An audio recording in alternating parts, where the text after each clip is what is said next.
What do you think about religious philosophy that doesn't include the concept of God? Ursula Goodenough, author of The Sacred Depths of Nature, reveals how audiences of various faiths have responded to her trailblazing book and scientific, religious, and philosophical teachings. Hi, it's Rod Milam with HEC Books. Thanks for joining us today, and if you haven't subscribed already, click the subscribe button to find out about the latest videos before anyone else.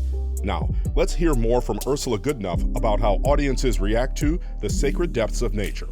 I'm sure that you've gotten some interesting comments, let's put it that way, with people who are more involved in organized religions, as well as people who are scientists like yourself, but maybe see even using the word religion as problematic when you released that book. How was the book received back in 1998? I have no doubt whatsoever that there were traditional religious people who heard about the book, probably didn't even read it, but who didn't read it because that wasn't where they were coming from. And a few scientists did say to me that they thought I was courageous, I guess, in writing the book because of the prejudice, I would call it a prejudice, that scientists sometimes have about traditional religions. But it was hardly, my phone was off the hook all the time. Most people didn't say anything, and yet a lot of people bought the book and presumably read it and invited me to come and talk at their churches and stuff. But the churches that invited me, I didn't get a whole lot of invitations from Seventh-day Adventists, but I did get invitations.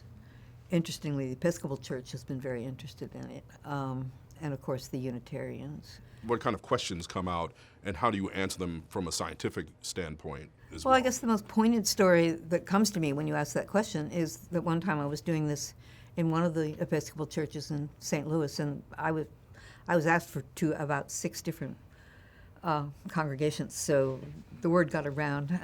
There were a lot of people who were very interested in it. But I remember one woman toward the end who just got up during the discussion section and sort of basically said, almost weeping, "I like my story better." And my response was, "Go for it, girl. I'm not trying to change your mind. I'm just telling you that there is this alternative, and maybe it doesn't speak to you, but maybe you have kids who've moved away from Christianity and say that it doesn't mean anything to them, but they might still be responsive to something that is of the sort that I'm talking about." And she was cool with that. How do you personally deal with individuals or people or groups who fundamentally oppose what you say is fact? It's a fact for you, but it's a fact other people in other groups might say it's a fact for them that you're not true, like the earth is flat. We can talk about them, and that's been a thing that's come on the rise. As it turns out, I don't find myself in the same room with those people. They don't invite me to their events, and so I don't go, obviously. I would go if they invited me, and I would try to talk to them. But I'm not interested in trying to get somebody to change their mind if the way, like the woman in the Episcopal conversation, if they like their story, it's working for them, and so on. It's not. There are people out there. We can talk about the so-called Four Horsemen, Richard Dawkins and Hitchens and stuff, who have made a career out of talking about how stupid religions are and how they're completely out of it, and how in the world could you have miracles and stuff like that. And I'm not. That's not where I'm going. I'm not trying to change people's minds. I'm trying to give them a new idea, and to my mind, a better idea of how to orient oneself religiously. And if you run it up the flag and see if somebody salutes. That's my game. Okay. How are you received by religions that are not necessarily of the Western tradition? Yeah. So the monotheisms, of course, they're very much based on a supernatural God who is going to receive you when you die, and that's really at the end.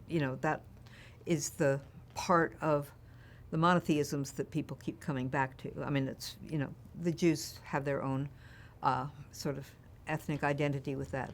The Asian religions and the indigenous religions of the Native Americans and other indigenous peoples around the world have a much more nature-based theology and do not have a God who created kind of, well, the Asian traditions don't have a God who created.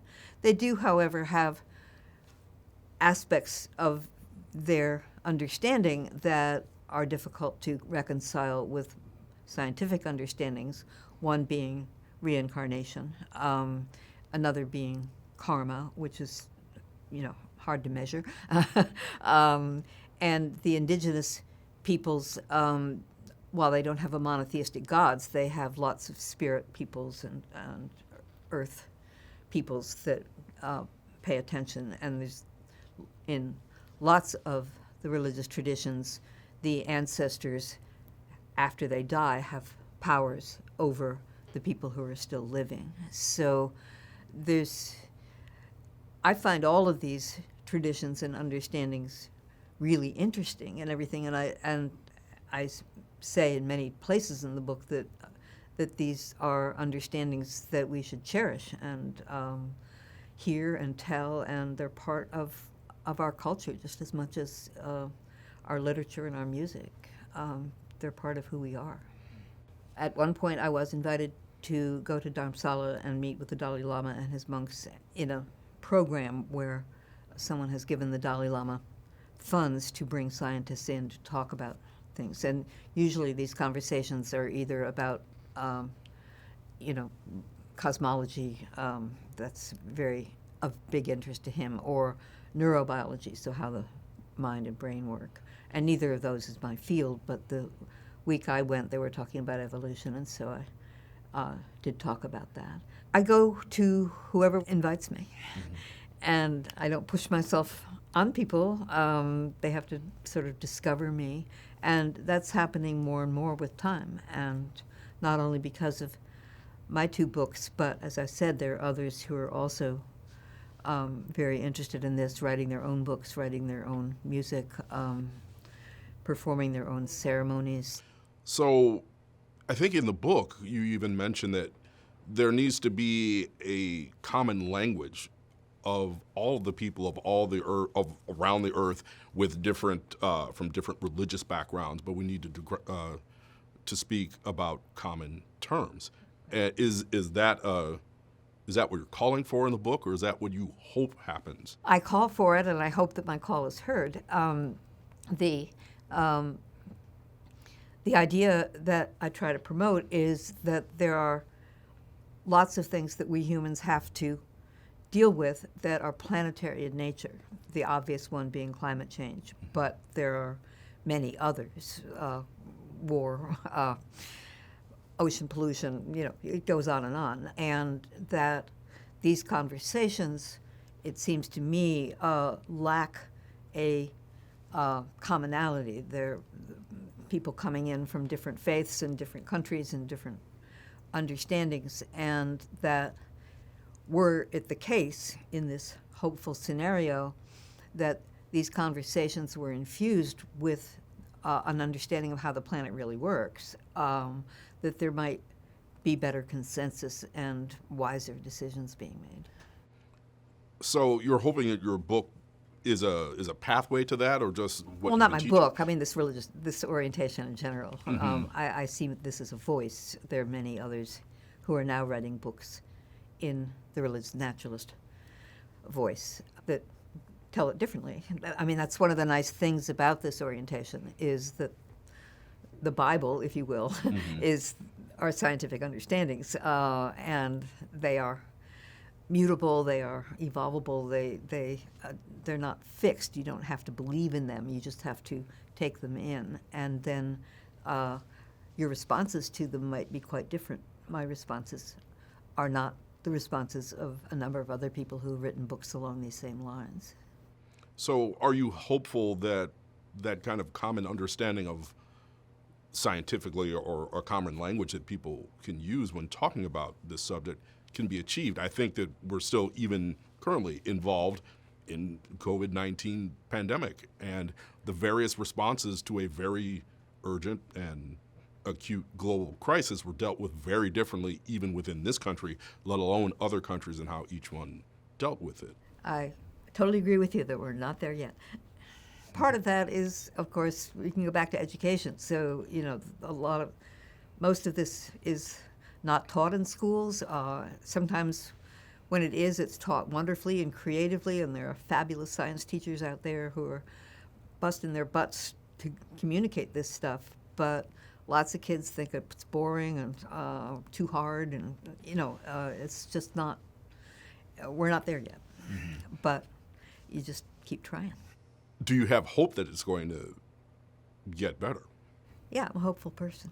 So is that in part what led you to actually do this revision? Yeah. I know you're an educator, and a lot of times with textbooks and all that, things have to get updated, because, especially in science books, because the facts on the ground have changed. Yeah, well, the new book, I do update a few facts, like the number of genes that humans have. But what is also the case is the book is quite different from the first one, in that I've had 25 years of talking to people, writing articles, doing things like this Episcopal church basement event, where I was taking in where people were coming from when they heard the story, and that allowed me to better, I think, convey what I'm trying to convey. Thanks again for watching, and please give this video a thumbs up. And to get notified when the next one comes out, make sure you click the subscribe button.